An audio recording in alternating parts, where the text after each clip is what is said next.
നേരത്തെ പറഞ്ഞ പോലെ നമ്മളിപ്പോ ഒരു സഹോദരൻ കിട്ടുക, ഒരു സഹോദരി ഉണ്ടാവുക, അത് ഓട്ടോമാറ്റിക്കലി സംഭവിക്കുന്ന കാര്യങ്ങളാണ്.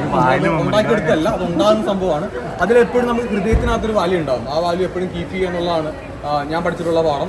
അങ്ങനെ എനിക്ക് കിട്ടിയ രണ്ടാൾക്കാരാണ് ഇവര്. അതിൽ എപ്പോഴും ഞാൻ ഭയങ്കര ഹാപ്പിയാണ് ആ കാര്യത്തിനകത്ത്. ആരെന്ത് സംസാരിച്ചെന്ന് പറഞ്ഞാലും എന്ത് പറഞ്ഞെന്ന് പറഞ്ഞാലും അത് നമ്മൾ സോഷ്യൽ മീഡിയയിൽ ഉണ്ടാകുന്ന നെഗറ്റീവ് കാര്യങ്ങളൊന്നുമല്ല. അതിനപ്പുറത്തേക്ക് നമുക്ക് കിട്ടിയ വാല്യുബിൾ ആയിട്ടുള്ള രണ്ട് കാര്യങ്ങളാണ്. ഞാനത് മുൻപ് ഞാൻ പറഞ്ഞിട്ടുണ്ട് അതിനെപ്പറ്റി. ബിഗ് ബോസ് ഹൗസിലും പറഞ്ഞിട്ടുണ്ട്. ഞാൻ ഇല്ലാത്ത സമയത്ത് എൻ്റെ ഒരു ബോട്ടിലും പിടിച്ചുകൊണ്ട് ഒക്കെ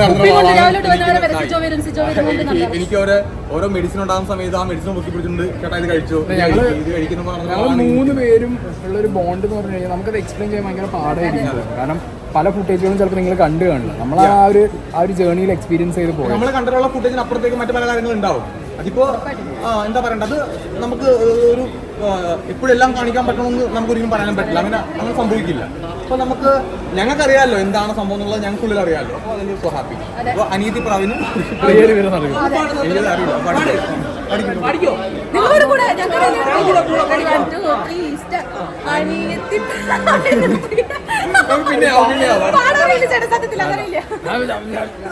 പാടാൻ അറിയുള്ളൂ, പാടില്ല.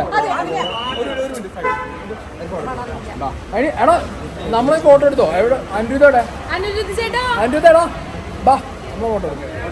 ഞങ്ങളുടെ ഫോട്ടോ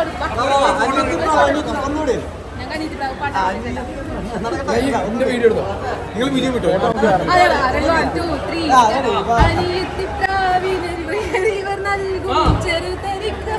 സുഖമുള്ള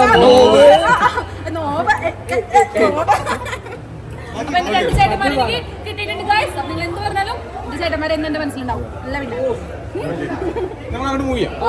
ഓക്കെ.